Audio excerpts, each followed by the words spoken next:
Good morning, all of you. And this is BVR's classroom. In this BVR's classroom, today we will discuss about configuration in stereochemistry.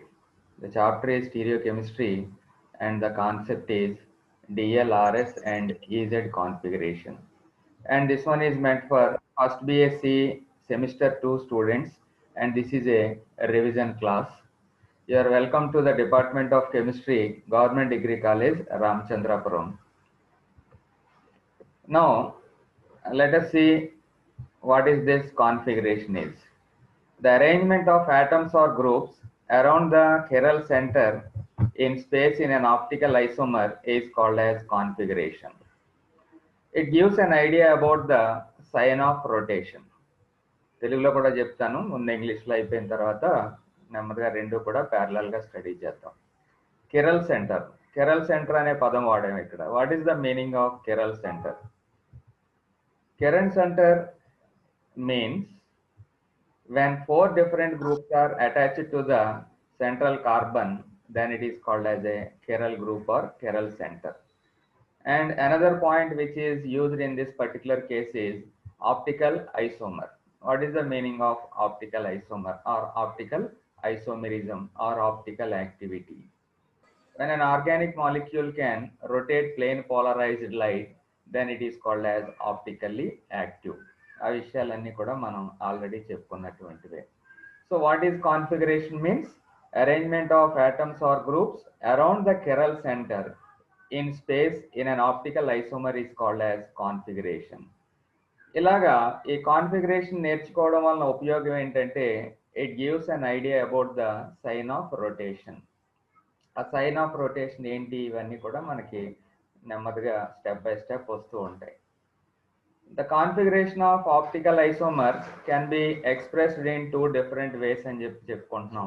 ఒకటేమో relative method, సాపేక్ష పద్ధతి. రెండోదేమో absolute configuration. ఈ relative కాన్ఫిగరేషన్లో కానీ చూసినట్టయితే మనకి DL system of configuration ఉంది.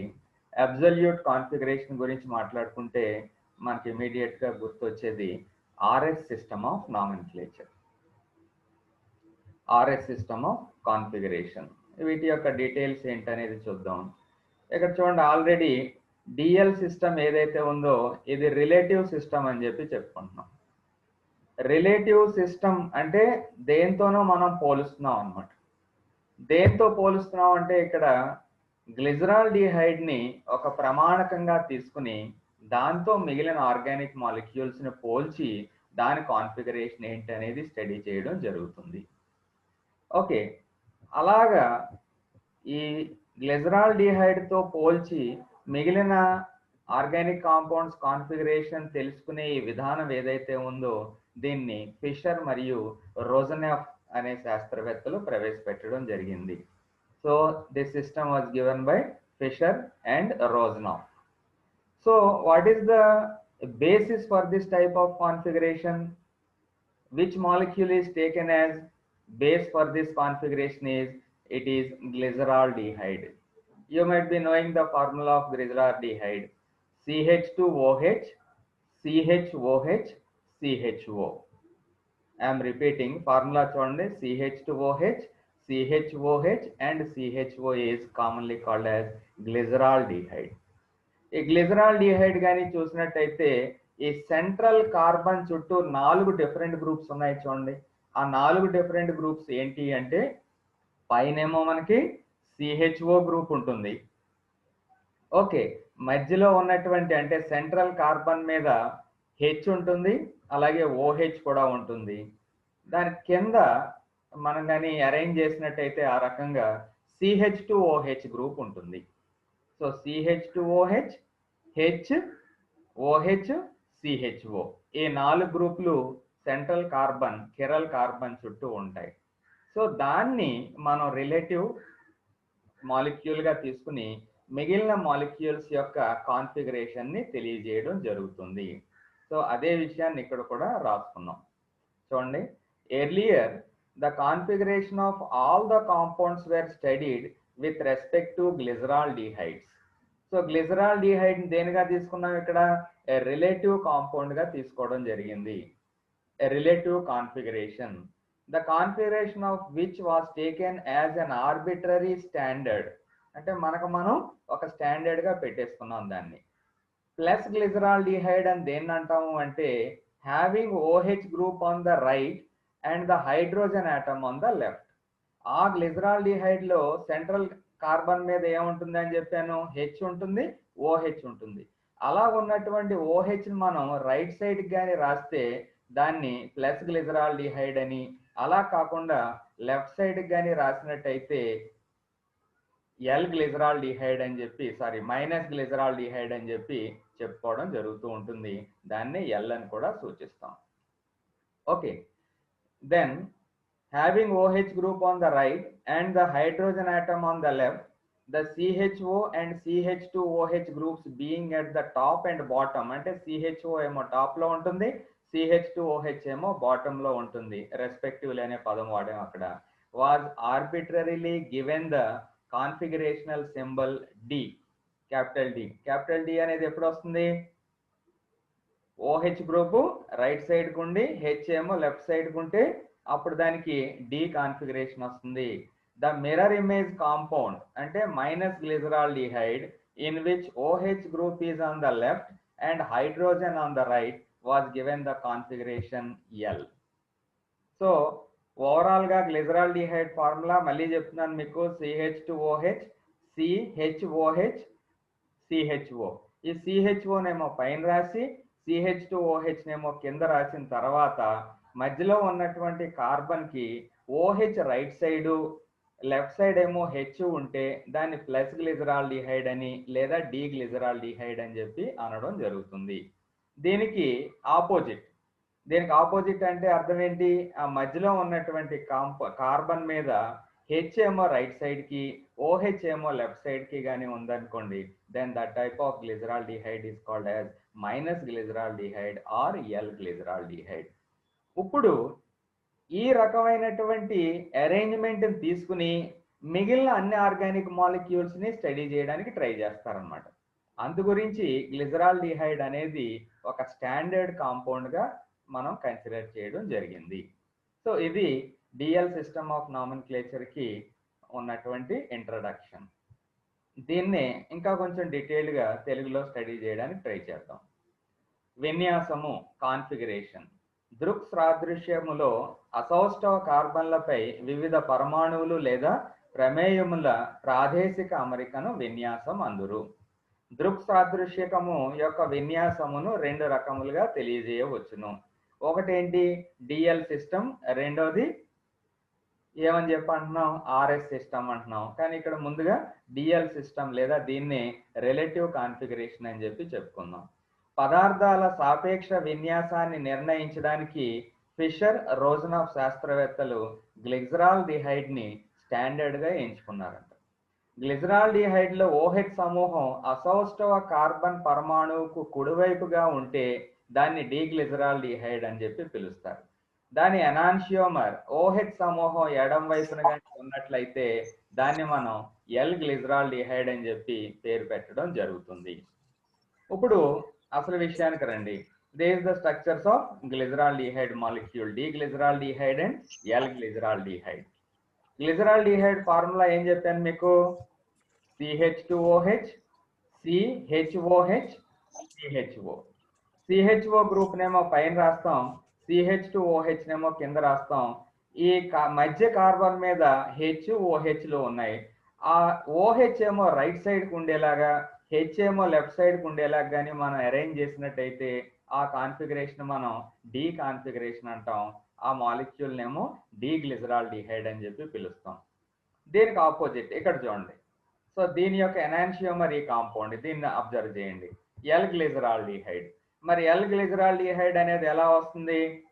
ఈ మధ్య కార్బన్ మీద ఉన్నటువంటి హెచ్లు ఓహెచ్ల్లో హెచ్ ఏమో రైట్ సైడ్ కి, ఓహెచ్ ఏమో లెఫ్ట్ సైడ్ గానీ ఉంచినట్టయితే ఆ రకమైనటువంటి కాన్ఫిగరేషన్ మనం ఎల్ గ్లిజరాల్డిహైడ్, ఎల్ కాన్ఫిగరేషన్ అని చెప్పి పిలుస్తాం.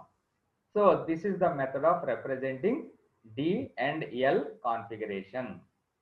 దీన్నే మనం DL system of configuration writing అని చెప్పి పిలుస్తాం. ఓకేనా. ఇప్పుడు నెక్స్ట్ స్టెప్ లో గ్లిజరాల్డిహైడ్ ఏమైంది, మనకి ఇక్కడ ఒక స్టాండర్డ్ గా తీసుకున్నాం దీన్ని. నెక్స్ట్ స్టెప్ లో ఏం జరుగుతుంది అంటే ఈ రకమైనటువంటి అబ్జర్వేషన్ ని చూసి మిగిలిన వాటి యొక్క కాన్ఫిగరేషన్ ని డిసైడ్ చేయడం జరుగుతుంది. అది ఎలాగో చూద్దాం. Any compound that can be prepared from or converted into D-glyceraldehyde will belong to D series. సో ఈ D-glyceraldehyde ని తయారు చేసే విధానం లేదా దీని నుంచి ఇంకొక కాంపౌండ్ ని తయారు చేసే విధంగా కానీ ఉంటే దాన్ని ఏమో D సిరీస్ అని చెప్పి పిలుస్తాం. అలా కాకుండా L-glyceraldehyde తయారు చేసే పరిస్థితి ఉన్న లేదా L-glyceraldehyde నుంచి ఇంకో కాంపౌండ్ కానీ తయారు చేసేటటువంటి పరిస్థితి ఉన్న దాన్ని L సిరీస్ అని చెప్పి మనం పేరు పెట్టడం జరుగుతుంది. ఇక for example D-glyceraldehyde can be converted into glyceric acid by oxidation and thus the configuration of glyceric acid obtained is D. ఎందుకని D-glyceraldehyde నుంచి ఆక్సిడేషన్ చేసి గ్లిజరిక్ యాసిడ్ ఫామ్ చేసాం కాబట్టి ఆ ఏర్పడినటువంటి కాంపౌండ్ కూడా D సిరీస్ చెందినటువంటి గ్లిజరిక్ యాసిడ్ అవుతుంది. పైన ఉన్నటువంటి CHO COOH గా మార్పు చెందుతుంది. సో మనం తీసుకున్నది D అయితే వచ్చే కాంపౌండ్ కూడా D అవుతుంది, L తీసుకుంటే L అవుతుంది. ఆ రకంగా D series and L series అని ఆర్గానిక్ మాలిక్యూల్స్ కి కాన్ఫిగరేషన్ ఇవ్వడం జరుగుతుంది. This is the method of DL system of configuration. ఇంకా దీని ఎగ్జాంపుల్స్ తో కంటిన్యూ చేద్దాం. ఇక ఇక్కడ చూడండి, ఈ సంప్రదాయాన్ని అనుసరించి D-glyceraldehyde లో లాగా అసౌష్టవ కార్బన్ బై OH సమూహం కుడివైపునున్న సాదృశ్యాన్ని D విన్యాసం అని, L-glyceride లో లాగా OH సమూహం ఎడం వైపు కానీ ఉంటే ఆ సాదృశ్యాన్ని ఏమో L విన్యాసం అని చెప్పి పిలవడం జరుగుతుంది. సో ఇక్కడ చూద్దాం, పైన ఏముంది అనేది కొంచెం పక్కన పెట్టండి. పైన ఏముంది అనేది పక్కన పెడితే OH ఎటువైపు ఉంది, కుడివైపు ఉంది కాబట్టి ఇది D విన్యాసం అవుతుంది. ఇక్కడ OH ఎక్కడ ఉంది, లెఫ్ట్ సైడ్ ఉంది కాబట్టి ఆటోమేటిక్ గా అది L విన్యాసం అవుతుంది. సో దీన్ని ఆధారంగా చేసుకుని లాక్టిక్ యాసిడ్ ని ఎగ్జాంపుల్ గా చెప్పుకోవచ్చు. This is the formula of lactic acid. Lactic acid అంటే CH3 CHOH COOH లాక్టిక్ ఆమ్లము. ఈ లాక్టిక్ ఆమ్లంలో పైన COOH రాసాం, కింద CH3 రాసాం, మధ్యలో ఉన్నటువంటి కిరల్ కార్బన్ మీద H ఉంది, OH ఉంది. అలా ఉన్నటువంటి సందర్భంలో OH కానీ రైట్ సైడ్ కి రాస్తే అప్పుడు D లాక్టిక్ యాసిడ్ అవుతుంది. రైట్ సైడ్ కి OH రాస్తే లెఫ్ట్ సైడ్ కి ఏమో H రాయాలి. అలాగే దీనికి ఆపోజిట్ L, మరి L లాక్టిక్ యాసిడ్ అంటే ఏమవుతుంది, కింద పైన సేమ్ CH3 గ్రూప్ అలాగే ఉంది, కింద COOH గ్రూప్ పైన అలాగే ఉంది. కానీ ఎక్కడ వ్యత్యాసం ఉంది, మధ్యన ఉన్నటువంటి ఈ అసిమెట్రిక్ కార్బన్ లేదా కెరన్ సెంటర్ మీద ఉన్నటువంటి హెచ్లు ఓహెచ్ల యొక్క ఓరియంటేషన్ లో డిఫరెన్స్ వచ్చింది. అంటే ఇక్కడేమో OH లెఫ్ట్ సైడ్ రాసాం, H ఏమో రైట్ సైడ్ రాసాం. ఆ రకమైనటువంటి రిప్రజెంటేషన్ గాని ఉంటే దీన్ని ఏమని పిలుస్తాం, L సిరీస్ కి చెందినటువంటి ఆర్గానిక్ కాంపౌండ్ అంటాం. ఈ ఎగ్జాంపుల్ ఏమో L లాక్టిక్ యాసిడ్ అవుతుంది. సో దీని అందరికీ ఏది స్టాండర్డ్, మనకి గ్లిజరాల్డిహైడే స్టాండర్డ్. ఫార్ములా మర్చిపోవద్దు, CH2OH CHOH CHO. దాన్ని బేస్ చేసుకుని ఈ ఎగ్జాంపుల్స్ అన్ని కూడా మనం చెప్పుకుంటూ వస్తున్నాం. ఓకే, సో అది రిలేటివ్ కాన్ఫిగరేషన్. ఎన్నాళ్ళు అని చెప్పి మనం రిలేటివ్ కాన్ఫిగరేషన్ మీద డిపెండ్ అవుతాం. అందు గురించి ఏంటంటే తర్వాత రోజుల్లో కాన్, ఇన్గోల్డ్ అండ్ ప్రిలాగ్ ఈ ముగ్గురు శాస్త్రవేత్తలు కలిసి ఈ అబ్సల్యూట్ కాన్ఫిగరేషన్ అనే దాన్ని ప్రవేశపెట్టడం జరిగింది. దాన్నే R&S సిస్టమ్ ఆఫ్ కాన్ఫిగరేషన్ అని చెప్పి పిలుస్తాం. డిఎల్ అయిపోయింది, ఇప్పుడు R&S సిస్టమ్ ఆఫ్ కాన్ఫిగరేషన్, దాన్నే అబ్సల్యూట్ కాన్ఫిగరేషన్ అని చెప్పి అంటాం. ఇంపార్టెంట్ క్వశ్చన్స్ చెప్పుకునేటప్పుడు చాలాసార్లు మీకు చాలా స్ట్రెస్ చేసి చెప్పాను, ఇది ఎగ్జామినేషన్ లో మనకి రాయవలసి అవసరం వచ్చే పరిస్థితులు చాలా ఎక్కువ అని చెప్పి. అందు గురించి జాగ్రత్తగా ఒకసారి అర్థం చేసుకునేలాగా అటెన్షన్ పే చేయండి. అట్ ది సేమ్ టైం మీరు ప్రాక్టీస్ చేయండి. సో ఎవరు రాశారు లేదా ఎవరు ప్రపోజ్ చేశారు ఈ సిస్టమ్ ని, this system was given by Cahn, Ingold and Prelog which involves the following steps. దాన్నే సిప్ రూల్స్ అంటాం. ఒకవేళ 10 మార్క్స్ కి మీకు write important postulates of CIP rules అని చెప్పి అడిగారు అనుకోండి, ఈ సిప్ ఏంటి రూల్స్ ఏంటి అని చెప్పి మాకు తెలీదు అనుకోవద్దు. సి అంటే కాన్, ఐ అంటే ఇన్గోల్డ్, పి అంటేనేమో ప్రెలాగ్. సిప్ రూల్స్ దేనికి సంబంధించిన రూల్స్ ఇవి? సిప్ రూల్స్ అంటే R and S system of configuration లేదా అబ్సల్యూట్ కాన్ఫిగరేషన్ కి సంబంధించినటువంటి రూల్స్. స్టెప్ బై స్టెప్ ఏందో చూద్దాం. First step, the 4 atoms or groups attached to the chiral carbon are assigned a sequence of priorities in accordance with a set of rules known as sequence rules. ఇక్కడ కొన్ని నియమాలను ఆధారంగా చేసుకుని, ఏంటా నియమాలంటే వాటినే మనం సీక్వెన్స్ రూల్స్ అంటాం. ఈ సీక్వెన్స్ రూల్స్ ఆధారంగా కిరల్ కార్బన్ చుట్టూ ఉన్నటువంటి 4 గ్రూపులకి మనం కొన్ని ప్రయారిటీస్ ఇస్తాం అన్నమాట. అలాగా 4 గ్రూపులకి ప్రయారిటీస్ ఇచ్చే విధానం ఏదైతే ఉందో అది సీక్వెన్స్ రూల్స్ లోకి వస్తుంది. అది first step. So first step లో మనం ఏం చేసామండి? ఫస్ట్ స్టెప్ లో ఏం చేసాం ఊహించుకోండి మీరు. కిరల్ కార్బన్ ఉంది. కిరల్ కార్బన్ అంటే చుట్టూ ఉన్నటువంటి 4 గ్రూపులు డిఫరెంట్. సో 4 గ్రూపులు డిఫరెంట్ అయినప్పుడు వాటికి కొన్ని రూల్స్ ఉపయోగించి ప్రయారిటీ ఇస్తాం అనమాట. అంటే ఒకదానికి ఎక్కువ ప్రయారిటీ, ఒకదానికి తక్కువ ప్రయారిటీ అలాగే ఇవ్వడం జరుగుతుంది. ఈ ప్రయారిటీస్ అనేది ఎలాగిస్తాము అంటే మళ్ళీ సీక్వెన్స్ రూల్స్ ప్రకారంగా స్టెప్ బై స్టెప్ స్టడీ చేయవలసి ఉంటుంది. ఈ సీక్వెన్స్ రూల్స్ అర్థం చేసుకోవడానికి ట్రై చేయండి. First rule, sequence rule number 1, the atom of highest atomic number gets highest priority. ఆ ఒక పాయింట్ మీరు గుర్తుంచుకోండి.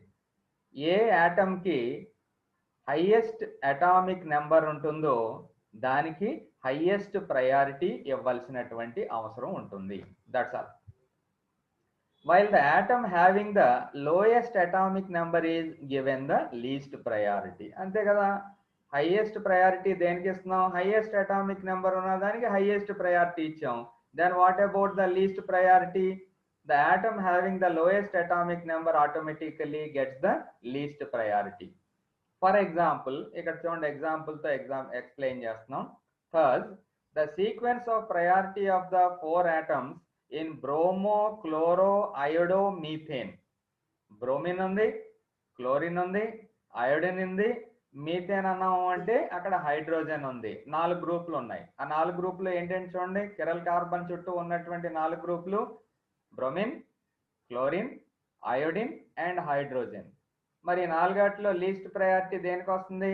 హైడ్రోజన్ అటామిక్ నెంబర్ 1 కాబట్టి దానికి లీస్ట్ ప్రయారిటీ ఇస్తాం. మరి హైయెస్ట్ ప్రయారిటీ ఎవరికి వస్తుంది అంటే అయోడిన్, అటామిక్ నెంబర్ హైయెస్ట్ దానికి ఉంది కాబట్టి దానికి హైయెస్ట్ ప్రయారిటీ ఇస్తాం. మరి ఇక్కడ ప్రయారిటీ ఆర్డర్ ఏమొస్తుంది? I greater than, Br greater than, Cl greater than H. ఆ రకంగా మనం ప్రయారిటీ ఇచ్చుకుంటూ రావాల్సి ఉంటుంది. Okay, thus the sequence rule of priority of the 4 atoms in bromo, chloro, iodo, methane, that is Br, Cl, C, H, I is I greater than Br greater than Cl and H.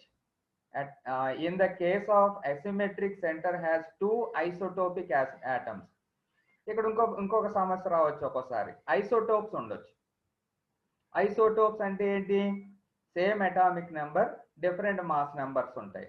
వాటిని ఐసోటోప్లు అని చెప్పి పిలుస్తాం. మరి isotopes ఉంటే ఎలా priority ఇస్తాం? Atomic number సేమే ఉంటుంది కానీ మాస్ నెంబర్ అంటే ద్రవ్యరాశి సంఖ్యలో వ్యత్యాసం ఉంటుంది. అటువంటి అప్పుడు ఏం చేస్తామంటే దేనికి మాస్ నెంబర్ ఎక్కువ ఉంటుందో దానికి ఎక్కువ ప్రయారిటీ ఇచ్చేస్తాం. ఫర్ ఎగ్జాంపుల్ హైడ్రోజన్, డ్యూటీరియం ఉంది. హైడ్రోజన్ కి అటామిక్ నెంబర్ 1, డ్యూటీరియం కూడా అటామిక్ నెంబర్ 1. మరి ప్రయారిటీ దేనికి ఇవ్వాలి అంటే డ్యూటీరియంకి ఇస్తాం. ఎలాగా? డ్యూటీరియంకి వచ్చి మాస్ నెంబర్ డిఫరెంట్ గా ఉంటుంది, ఎక్కువ ఉంటుంది, మాస్ నెంబర్ 2 ఉంటుంది కాబట్టి హెచ్ కంటే డ్యూటీరియం డికి ఎక్కువ ప్రయారిటీ ఇవ్వాల్సి ఉంటుంది. అది దీని యొక్క సారాంశం. Sequence number rule number 2 observe చేయండి, స్టడీ చేయండి. రూల్ నెంబర్ 2 ఏముందో? If 2 or more atoms directly attached to the asymmetric carbon atom have the same atomic number, the priority may be determined by considering the next atom in the group. Chiral carbon ఉంది, దాని చుట్టూనేమో 4 atoms ఉన్నాయి లేదా 4 groups ఉన్నాయి. ఈ 4 గ్రూపుల్లోని ఒకటి కంటే ఎక్కువ group same atomic number ఉందనుకోండి, అప్పుడు ప్రయారిటీ నిర్ణయించడం ఎలాగా అంటే అప్పుడు ఆ తర్వాత యాటమ్ని కన్సిడర్ చేయవలసి ఉంటుంది. డైరెక్ట్గా కిరల్ కార్బన్తో లింక్ అయిన యాటమ్ కాకుండా ఆ తర్వాత కార్బన్ పరిస్థితి ఎలా ఉందో చూస్తాం అన్నమాట. ఇక్కడ చూడండి, బెస్ట్ ఎగ్జాంపుల్ మనకి ఎగ్జాంపుల్గా CH2Cl ఇచ్చారు, CH2CH3 ఇచ్చారు, CH3 ఇచ్చారు. ఈ 3 గ్రూపులు కానీ ఉన్నాయనుకోండి, అప్పుడు దేనికి ప్రయారిటీ ఇవ్వాలి? మూడాటిలోనూ ఫస్ట్ ఆటమ్ ఏంటి? కార్బన్, కార్బన్ అండ్ కార్బన్, 3 సేమే కాబట్టి అటామిక్ నెంబర్ 6. మనం అక్కడ డిసైడ్ చేయలేం కాబట్టి నెక్స్ట్ దానికి వెళ్తాం. ఈ కార్బన్ తర్వాత వచ్చేది ఏముంది? Cl ఉంటుంది. కానీ ఇక్కడ కార్బన్ తర్వాత వచ్చేది ఏంటి? C ఉంది. ఇక్కడ కార్బన్ పక్కన ఉన్నది ఏంటి? H ఉంది. సో దేనికి ఎక్కువ? Cl greater than C greater than H కాబట్టి ప్రయారిటీ ఆర్డర్లో CH2Cl is greater than CH2CH3 is greater than CH3గా ఉంటుంది. ఓకే, తర్వాతది సీక్వెన్స్ రూల్ 3. ఒకవేళ డబుల్ బాండ్ కానీ ట్రిపుల్ బాండ్ కానీ ఉన్నట్టయితే దాన్ని మనం ఏం చేయాలి? డబుల్ బాండ్ కానీ ట్రిపుల్ బాండ్ కానీ ఉందనుకోండి, డబుల్ బాండ్ ఉంటే ఆ యాటమ్ని 2 సార్లు రాయాలి, ట్రిపుల్ బాండ్ ఉంటే అదే యాటమ్ని 3 సార్లు రాయవలసి ఉంటుంది. A doubly or triply bonded X is equivalent to 2 or 3 such atoms. Thus, if we compare the priority order of CHO and CH2OH, the former having COO and H gets higher priority order than the CH2OH having COH and H atoms. Since the third atom in CHO is O, atomic number 6, while it is H, atomic number 1 in CH2OH. దీని ఇంకా కొంచెం క్లారిటీగా మనం చెప్పుకోవడానికి try చేద్దాం. Now step 2. Step 1లో rules చెప్పుకున్నాం, step 2కి వచ్చేసాం. Now the molecule is arranged in such a way that the group of least priority is far away from us. 4 గ్రూపులకి ప్రయారిటీ ఇచ్చుకున్నాం. దేనికైతే లీస్ట్ ప్రయారిటీ ఉంటుందో ఆ లీస్ట్ ప్రయారిటీ ఉన్నటువంటి యాటమ్ మనకి బాగా దూరంగా ఉండేలాగా అరేంజ్ చేసుకుంటాం. Now the molecule is arranged in such a way that the group of least priority is far away from us and the arrangement of remaining groups is examined. If their priorities decreases from left to right and a clockwise direction, then the molecule is said to have R configuration. So priority, top priority నుంచి least priority, 4వ వదిలేయండి, ఇంకా 3 ఉన్నాయి. Top నుంచి 3rdకి వెళ్ళేటప్పుడు మనం clock wise కానీ వెళ్ళామనుకోండి, సవ్య దిశలో కానీ వెళ్తే ఆ కాన్ఫిగరేషన్ R కాన్ఫిగరేషన్ అవుతుంది. And if the priority decreases from right to left, that is anti-clockwise direction, the molecule is said to exhibit S configuration. అలా కాకుండా కుడి నుంచి ఎడమ వైపు కానీ వచ్చింది అనుకోండి, అపసవ్య దిశ, anti clockwise direction, then it is called as S configuration. Okay, ఇదే విషయాన్ని ఇప్పుడు మళ్ళీ తెలుగు మీడియంలో జస్ట్ ఒకసారి చూసి దానికి సంబంధించినటువంటి ఎగ్జాంపుల్స్ వర్కౌట్ చేద్దాం. అర్థమవుతుంది అనుకుంటున్నాను అందరికి కూడాను. మధ్య మధ్యలో మీరే డిస్టర్బ్ చేస్తున్నారు. సో నిరపేక్ష లేదా పరమ విన్యాసం, అబ్జల్యూట్ కాన్ఫిగరేషన్, RS విన్యాస పద్ధతి. సో ఇందులో R అంటేనేమో rectus or right or clockwise, S అంటేనేమో sinister or left or anticlockwise అనే మీనింగ్ వస్తుంది. దీనికి సమ్ రూల్స్ ఉన్నాయి. ఆ రూల్స్ పేరు ఏం చెప్పాను? సిప్ రూల్స్ అన్నాను. దీన్ని కాన్ ఇన్గోల్డ్ ప్రెలాగ్ అనే శాస్త్రవేత్తలు ప్రతిపాదించడం జరిగింది. ఇక్కడ చూడండి, ఎగ్జాంపుల్స్తో సహా మనం చెప్పుకోవడానికి ట్రై చేద్దాం. ఇందులో ప్రయారిటీ ఇస్తారు అని చెప్పన్నాను. ఇంకా 1, 2, 3, 4 ప్రయారిటీ. 4th యాటమ్ నేమో సాధ్యమైనంత వరకు మనకి దూరంగా పెట్టేసాం, అయిపోయింది. ఇంకా రిమైనింగ్ 3, 1, 2, 3 ఈ రకంగా ఇది క్లాక్ వైజా యాంటీ క్లాక్ వైజా అంటే క్లాక్ వైజ్గా ఉంది చూడండి, ఇది సవ్య దిశ. ఓకే, అంటే లెఫ్ట్ టు రైట్. ఈ రకంగా టాప్ ప్రయారిటీ 1, ఇగో తర్వాత ప్రయారిటీ ఉన్నది, తర్వాత ప్రయారిటీ ఉన్నది. ఈ అరేంజ్మెంట్ లెఫ్ట్ టు రైట్ కానీ వస్తే దాన్ని R కాన్ఫిగరేషన్ అంటాం, సవ్య దిశలో జరిగినట్లు లెక్క. అలా కాకుండా 1 2 3 ఇక్కడ నుంచి అంటే రైట్ సైడ్ నుంచి లెఫ్ట్ సైడ్ కి ఇదేమవుద్ది, ఇది అపసవ్య దిశ, యాంటీ క్లాక్ వైజ్ డైరెక్షన్ లో కానీ ఇది మనకి కనిపించినట్టయితే దాన్ని ఎస్ కాన్ఫిగరేషన్ అంటాం. అపసవ్య దిశలో జరిగినట్టుగా భావించి దానికి ఎస్ అని ఇస్తాం అన్నమాట. ఇంకా ఎగ్జాంపుల్స్ చూడండి. ఉదాహరణ bromo chloro iodo methane. Bromo chloro iodo methane అంటే ఏమేమి గ్రూపులు ఉన్నాయి? బిఆర్ ఉంది, సిఎల్ ఉంది, ఐ ఉంది, హెచ్ ఉంది. మరి లీస్ట్ అటామిక్ నెంబర్ ఇందులో దేనిది అవుతుంది? హెచ్ లీస్ట్ అవుతుంది. కాబట్టి దాన్ని సాధ్యమైనంత దూరంగా పెట్టేసాం. ఇదే ఇక్కడ పెట్టేసాం దూరంగా. ఇంకా మిగిలినవి ఏంటి మనకి? I, BR, CL. ఈ ఐ, బిఆర్, సిఎల్ లో దేనికి హైయెస్ట్ ప్రయారిటీ ఇవ్వాలి? ఐకి హైయెస్ట్ ప్రయారిటీ ఇవ్వాలి. ఎందుకని? దాని యొక్క అటామిక్ నెంబర్ హైయెస్ట్. తర్వాత వచ్చేది ఏంటి? బిఆర్. ఆ తర్వాత వచ్చేది సిఎల్. ఇప్పుడు ఈ హైయెస్ట్ ప్రయారిటీ ఉన్న దగ్గర నుంచి లీస్ట్ ప్రయారిటీకి మనం కానీ ప్రయాణిస్తున్నాం అనుకోండి, ఆ ప్రయాణం క్లాక్ వైజ్ లేదా లెఫ్ట్ టు రైట్ సైడ్ కానీ అయిందనుకోండి, అదే తెలుగులో అయితే సవ్య దిశలో కానీ వెళ్తున్నాం అనుకోండి, అప్పుడు ఏమవుద్ది? అది ఆర్ కాన్ఫిగరేషన్ అవుతుంది. దీనికి రివర్స్ లో రైట్ సైడ్ నుంచి లెఫ్ట్ సైడ్ కి మూవ్ అయ్యాం అనుకోండి, అంటే అపసవ్య దిశలో మూవ్ అయ్యాం అనుకోండి, అప్పుడు దాని కాన్ఫిగరేషన్ మనం ఏమని పిలుస్తాం? ఎస్ కాన్ఫిగరేషన్ అని చెప్పి పిలవడం జరుగుతుంది. ఇంకో ఎగ్జాంపుల్ అయోడో బ్రోమో ఎసిటిక్ ఆమ్లం. అయోడో బ్రోమో ఎసిటిక్ ఆమ్లం అంటే ఏమేం గ్రూపులు ఉన్నాయి? హెచ్ ఉంది, ఐ ఉంది, బిఆర్ ఉంది, సిఓఓహెచ్ ఉంది. హెచ్ ఉంది కాబట్టి దానికి లీస్ట్ ప్రయారిటీ దూరంగా రాసేసాం. 4వ ప్రయారిటీ దానికి పక్కన పెట్టేయండి దాన్ని. ఇంకా మిగిలినవి ఏమున్నాయి చూడండి. ఐ ఉంది, బిఆర్ ఉంది, సిఓఓహెచ్ ఉంది. ఐ, బిఆర్, సిఓఓహెచ్ లో ఇప్పుడు టాప్ ప్రయారిటీ దేనికి ఇస్తారు? అయోడిన్కి ఇస్తాం, తర్వాత బిఆర్కి ఇస్తాం. సిఓఓహెచ్ చూసేటప్పుడు మనం ఫస్ట్ ఆటమ్ చూస్తాం, ఎందుకంటే ఇక్కడ కోఇన్సిడెన్స్ లేదు కాబట్టి. ఫస్ట్ ఆటమ్ కార్బన్, దాని అటామిక్ నెంబర్ ఎంత? 6. కాబట్టి అది 3వ ప్రయారిటీ వస్తుంది. ఈ ప్రయారిటీ ఇచ్చినప్పుడు మనం ప్రయాణం ఎలా ఉందో చూడండి. హైయెస్ట్ ప్రయారిటీ నుంచి లోయెస్ట్ ప్రయారిటీకి వచ్చేటప్పుడు మన ప్రయాణం లెఫ్ట్ నుంచి రైట్ గా, రైట్ నుంచి లెఫ్ట్ గా చూసుకోండి.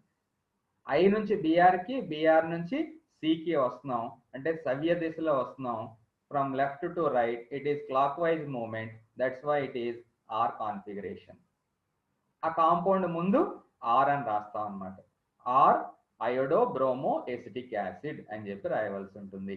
దీనికి రివర్స్ అంటే ఐ నుంచి బిఆర్, బిఆర్ నుంచి సిఓఓహెచ్. అప్పుడు అదేమవుద్ది? ఎస్ విన్యాసం అవుతుంది. S configuration S dash CH I Br COOH లేదా S dash iodo bromo acetic ఆమ్లం అని చెప్పి రాస్తాం అన్నమాట.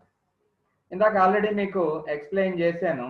సర్వ సమానమైన 2 పరమాణువులు అసౌష్ఠవ కార్బన్తో బంధింపబడినప్పుడు ఆ సమానమైన పరమాణువుల తరువాత ఉన్న పరమాణువులను అనుసరించి ప్రాధాన్యతను తెలుపవలెను. ఇందాక ఇది రూల్ 2 కింద చెప్పాను. ఇక్కడ మిథైల్ మరియు ఇథైల్ గ్రూపులు ఉన్నాయి అనుకుందాం. మిథైల్లో సి ఉంది, సి తర్వాత వచ్చేది హెచ్. కానీ అదే ఇథైల్ తీసుకున్నాం అనుకోండి, సి ఉంది, సి తర్వాత మళ్ళీ ఇంకో సి వస్తుంది. అంటే మరి రెండాటిలో దేని ప్రయారిటీ ఇవ్వాలి? కంపల్సరీ ఇథైల్కి ప్రయారిటీ ఇవ్వాలి. ఎందుకని? ఇదేమో 6, ఇది 6 అటామిక్ నెంబర్, కానీ 6 తర్వాత వచ్చేదేమో ఇక్కడ అటామిక్ నెంబర్ 1 వస్తుంది, కానీ ఇక్కడ మళ్ళీ అటామిక్ నెంబర్ 6 వస్తుంది. కాబట్టి we have to give priority to ethyl group than that of methyl group. Okay, అలా ఇంకా కన్సిడర్ చేయండి examples. Isopropyl greater than ethyl greater than methyl, 3 degree amine greater than 2 degree amine greater than 1 degree amine. ఈ రకమైనటువంటి arrangements ఉంటాయి. ఉదాహరణ secondary butyl chloride తీసుకుందాం. Secondary butyl chloride కానీ తీసుకుంటే క్లోరిన్కి టాప్ ప్రయారిటీ, తర్వాత ఏమో ఇథైల్, తర్వాత ఏమో మెథైల్. ఓకే, అప్పుడు అది లెఫ్ట్ టు రైట్ ఆర్ విన్యాసం, అదే రైట్ టు లెఫ్ట్ అయితేనేమో ఎస్ విన్యాసం అవుతుంది. So this is RS system of configuration. ఈ ప్రాధాన్యత నిర్ణయించటంలో బహుబంధములు ఉన్నట్లయితే వాటిని విడివిడిగా ఏకబంధములుగా భావించవలెను అని చెప్పి ఆల్రెడీ మీకు చెప్పాను. అప్పుడు ఆల్డిహైడ్కి ఎక్కువ ప్రయారిటీ వచ్చింది ఆ ఎగ్జాంపుల్లో. ఇక్కడ సైనైడ్ కానీ తీసుకున్నాం అనుకోండి, ట్రిపుల్ బాండ్ ఉంది. ట్రిపుల్ బాండ్ ఉంటే దేనికి సమానం? నైట్రోజన్ ఉంది, కాబట్టి అన్ని నైట్రోజన్లు అయిపోతాయి అన్నమాట. ఓకే, అదే ఆల్డిహైడ్ తీసుకున్నాం అనుకోండి, ఇందాక మీకు ఎక్స్ప్లెయిన్ చేసినట్టుగా సి డబుల్ బాండ్ ఓ ఉంది అంటే అర్థం ఏంటి, కార్బన్ పక్కన 2 ఓలుగా భావించాలి. అందు గురించి ఓ వస్తుంది కాబట్టి దీనికి ప్రయారిటీ ఎక్కువగా ఉంటుంది. ఓకే, ఇదే ఎగ్జాంపుల్ ఇందాక మీకు ఎక్స్ప్లెయిన్ చేసింది. ఇంకా ఓహెచ్, సిహెచ్ఓ, సిహెచ్2ఓహెచ్. సిహెచ్2ఓహెచ్ కంటే సిహెచ్ఓకి ఎందుకు ప్రయారిటీ వస్తుంది అంటే ఇక్కడ సి డబుల్ బాండ్ ఓ దేనిగా కన్వర్ట్ అవుతుంది, 2 ఆక్సిజన్ ఆటమ్స్ గా కన్వర్ట్ అవుతుంది. అదేమో ఆర్ విన్యాసం అవుతుంది. ఈ రివర్స్ అయింది అనుకోండి, ఇది అంటే ఓహెచ్ నుంచి సిహెచ్ఓ, సిహెచ్2ఓహెచ్ అయితే ఎస్ విన్యాసం అవుతుంది అని చెప్పి నేర్చుకుంటున్నారు. ఓకే, అదేవిధంగా ఇంకొక ఎగ్జాంపుల్ ఇది 1-డ్యూట్రో ఎథైల్ అయోడైడ్. దీన్ని కూడా మీరు ఎగ్జాంపుల్గా ప్రాక్టీస్ చేయండి. ఇంకొకటి ఇదే దాంట్లో మీకు చెప్పాలని నేను భావించినటువంటిది ఇంపార్టెంట్ ఏంటంటే జియోమెట్రికల్ ఐసోమెరిజం. జియోమెట్రికల్ ఐసోమెరిజం అనేది ఆల్కీన్స్లో మనం చూస్తాం. కార్బన్కి మధ్యన డబుల్ బాండ్ ఉన్నప్పుడు మనకి ఈ జియోమెట్రికల్ ఐసోమర్స్ వస్తాయి. అయితే దాన్నే మనం సిస్ట్రాన్స్ ఐసోమెరిజం అని చెప్పి పిలుస్తాం. కానీ ఈ సిస్ట్రాన్స్ ఐసోమెరిజం అనేది ఎక్కడ ఫెయిల్ అవుతుంది అంటే ఉన్నటువంటి 4 గ్రూపులు డిఫరెంట్ అనుకోండి, అప్పుడు మనం జామెట్రికల్ ఐసోమెరిజం సిస్ట్రాన్స్ ఐసోమెరిజం ద్వారా ఎక్స్ప్లెయిన్ చేయలేం. అలాంటప్పుడు ఏ పద్ధతి ఉపయోగిస్తాము అంటే ఈజెడ్ పద్ధతిని ఉపయోగించడం జరుగుతుంది. ఈజెడ్లో ఏం చేస్తాం చూడండి. Step 1, first we have to assign priority order to the groups attached to each of the doubly bonded carbon atom. మళ్ళీ ప్రయారిటీ ఇవ్వాలి. ప్రయారిటీ ఎలాగిస్తాము అంటే highest priority is assign to atoms of higher atomic number. If isotopes of the same elements are attached, the isotope with higher mass number will have a higher priority. Same indakatlage. A doubly or triply bonded atom is considered as equivalent to 2 or 3 such atoms. Okay. If the priority cannot be decided by the first atom, it is then determined by comparing the next atom in the group. ఇందాక చేసినట్టుగానే వీటిని మనం చేయవలసి ఉంటుంది. Step 2, if the 2 groups of higher priority on each carbon are on the same side of the double bond, the isomer is described as Z isomer. అంటే జుస్సామన్ అంటే అది German language, together అంటే కలిసి ఉన్నది అని అర్థం. ఎప్పుడు హైయెస్ట్ ప్రయారిటీ ఉన్న ఆటమ్స్ 2 ఒకే వైపుగానే ఉంటే దాన్ని మనం జుస్సామన్ కాన్ఫిగరేషన్ అని చెప్పి పిలుస్తాం. దీనికి ఆపోజిట్ గా ఏముంటుందో చూడండి. If the 2 groups of higher priority on each carbon are on the opposite sides of the double bond, ఇందాకనేమో సేమ్ సైడ్, ఇప్పుడేమో opposite side, the isomer E, దాన్నేమో ఈ అని పిలుస్తాం. యాంటిగెగెన్ అంటే ఆపోజిట్, మళ్ళీ అదే German term opposite. In the example 1 bromo 1 chloro 2 fluoro 2 iodo ethene, Br will get priority over Cl and I will get priority over F. So ఇదే ఇంగ్లీష్లో చెప్పింది మళ్ళీ మనకి తెలుగులో ఎక్స్ప్లెయిన్ చేయడం జరిగింది. జుస్సామన్, ఓకే, అలాగే యాంటిగెగెన్, ఈ 2 విన్యాసాలు ఉంటాయని చెప్పి చెప్పుకుంటున్నాం. ఇక్కడ ఎగ్జాంపుల్ చూడండి. 1 bromo 1 chloro 2 iodo ethene. ఇందులో ఇది జెడ్డా ఈ అనేది ఎలా నిర్ణయిస్తాం అంటే కార్బన్కి డబుల్ బాండ్ ఉంది, ఓకే. ఈ కార్బన్ మీద అంటే మొదటి కార్బన్ మీద ఏమో ఇక్కడ అయోడిన్ ఉంది, ఇక్కడేమో హైడ్రోజన్ ఉంది. దేని అటామిక్ నెంబర్ ఎక్కువ, atomic number of iodine is more, కాబట్టి దానికి ఎక్కువ ప్రయారిటీ ఇస్తాము. రెండోది హైడ్రోజన్ కాబట్టి దానికి తక్కువ ప్రయారిటీ ఇస్తాం. ఈ కార్బన్ దగ్గర ఇప్పుడు రెండో కార్బన్ దగ్గర ఏమేమి ఉన్నాయి, 1 is Br atom and the second one is Cl atom. Between Br and Cl, which one will have higher priority?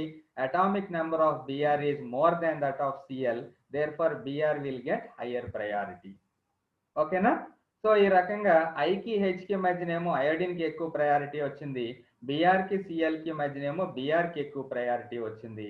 ఆ ఎక్కువ ప్రయారిటీ వచ్చినటువంటి 2 ఆటమ్స్ సేమ్ సైడ్ ఉన్నాయా, ఆపోజిట్ సైడ్ ఉన్నాయా చూసుకోండి. ఇప్పుడు ఏమండి, ఎక్కువ ప్రయారిటీస్ వచ్చినటువంటి ఐ బిఆర్ అంటే 1-1 అన్నాను, సేమ్ సైడ్ ఉంది కాబట్టి అవి ఏ కాన్ఫిగరేషన్ అవుతుంది అంటే జెడ్ కాన్ఫిగరేషన్ అవుతుంది. దట్ ఈస్ జుస్సామన్ అంటే టుగెదర్. దీనికి ఆపోజిట్ గా రండి. ఇక్కడ హై ప్రయారిటీస్ ఉన్నటువంటి గ్రూపులు రెండు ఇంకో ఆపోజిట్ లో ఉన్నాయి. ఇక్కడేమో 1 ఉన్నది, ఇక్కడ ఉంది అయోడిన్, బిఆర్ ఏమో దానికి ఆపోజిట్ లో ఉంది. దాన్ని మనం ఎంట్గెగెన్ అని చెప్పి పిలుస్తాం, అంటే ఆపోజిట్. సో పరమాణు సంఖ్య పరంగా ప్రాధాన్యత BR greater than CL, I greater than H. So మనం ఈజెడ్ కాన్ఫిగరేషన్ ని ఈ రకంగా ట్రై చేయవలసి ఉంటుంది. ఇంకా కొన్ని ఎగ్జాంపుల్స్, 1,2 డైక్లోరో 1 బ్రోమో ఈథీన్. ఇక్కడ ప్రయారిటీస్ చూడండి ఎలా ఉన్నాయి. ప్రయారిటీస్ ఏ ప్రయారిటీస్ ఉన్నాయో చూడండి. సి ఇక్కడ 1,2 డైక్లోరో 1 బ్రోమో ఈథీన్ అనే దానికి ప్రయారిటీస్ ఏ రకంగా ఇచ్చాం. హైడ్రోజన్కి ఏమో లో ప్రయారిటీ రావాలి, క్లోరిన్కి ఏమో హై ప్రయారిటీ రావాలి. ఇక్కడ క్లోరిన్కి లో ప్రయారిటీ రావాలి, ఇక్కడేమో బ్రోమిన్కి హై ప్రయారిటీ రావాలి. ఇక్కడ రివర్స్ అయినట్టు ఉంది. సో దాని ప్రకారంగా చూసుకుంటే లో ప్రయారిటీ రెండు ఒకవైపు ఉన్నాయి, హై ప్రయారిటీ రెండు ఒకవైపు ఉన్నాయి, కాబట్టి ఇది జుస్సామన్. ఇక్కడ చూడండి ఆపోజిట్ డైరెక్షన్ లో ఉంటే ఎంట్గెగెన్ అవుతుంది. ఇక్కడ 1 chloro 1 bromo propene. High priorities ఎటువైపు ఉన్నాయో చూడండి. ఈ రెండాటిలో హై ప్రయారిటీ ఏమో సిఎల్కి ఇస్తాం, ఇక్కడ ఈ రెండాటిలో హై ప్రయారిటీ ఏమో బ్రోమిన్కి ఇస్తాం. ఈ రెండు ఆపోజిట్ లో ఉన్నాయి కాబట్టి ఈ కాన్ఫిగరేషన్ అయింది. ఇక్కడ చూద్దాం, హై ప్రయారిటీ సిఎల్, ఇక్కడ హై ప్రయారిటీ బిఆర్. ఈ రెండునేమో హై ప్రయారిటీ ఉన్నవి రెండు ఒకవైపు ఉన్నాయి కాబట్టి జుస్సామన్, లేదా దాన్ని మనం జెడ్తో కాన్ఫిగరేషన్ ని రిప్రజెంట్ చేయడం జరుగుతుంది. ఓకే, సో ఈ రకంగా మనం వెరీ ఇంపార్టెంట్ స్టీరియో కెమిస్ట్రీలో ఉన్నటువంటి వెరీ ఇంపార్టెంట్ టాపిక్స్ మూడాట్లు మనం ఇవాళ డిస్కస్ చేయగలిగాం. ఒకటి DL configuration, it is a relative configuration.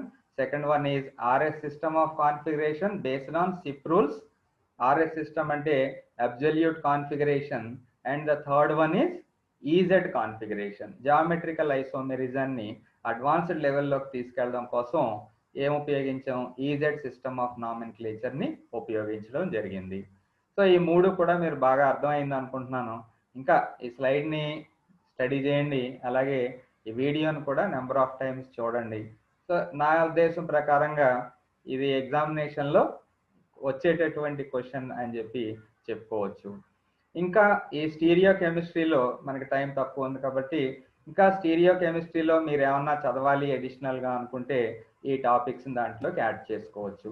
Optical activity అంటే ఏంటి, ఓకే, ప్లేన్ పోలరైజ్డ్ లైట్ అంటే ఏంటి, కెరల్ సెంటర్ అంటే ఏంటి, ఎలిమెంట్స్ ఆఫ్ సిమెట్రీ అంటే ఏంటి, ఆ టైప్ అలాంటి పాయింట్స్ అన్నీ కూడా మీరు ప్రాక్టీస్ చేయండి. ఇంకా ఇప్పుడు చెప్పుకున్నదే RS configuration of organic molecules with suitable examples. చాలా ఎగ్జాంపుల్స్ చెప్పాను మీకు, అందులో ఏమన్నా అక్కడన్నా కొంచెం ఏదో మిస్టేక్ ఒక చోట చూసినట్టుంది, దాన్ని కరెక్ట్ చేసుకోండి. Right a note on stereo isomerism exhibited by tartaric acid. Lactic acid, tartaric acid, తర్వాత గ్లిజరాల్డిహైడ్, ఎలనైన్, ఈ నాలుగు కూడా ఒకసారి కాన్ఫిగరేషన్ చూసుకోండి. ఓకే, అలాగే షార్ట్ నోట్స్ వరకు వస్తే షార్ట్ నోట్స్లో మీరు enantiomers, diastereomers number of times మనకి ఇది అడుగుతున్నారు.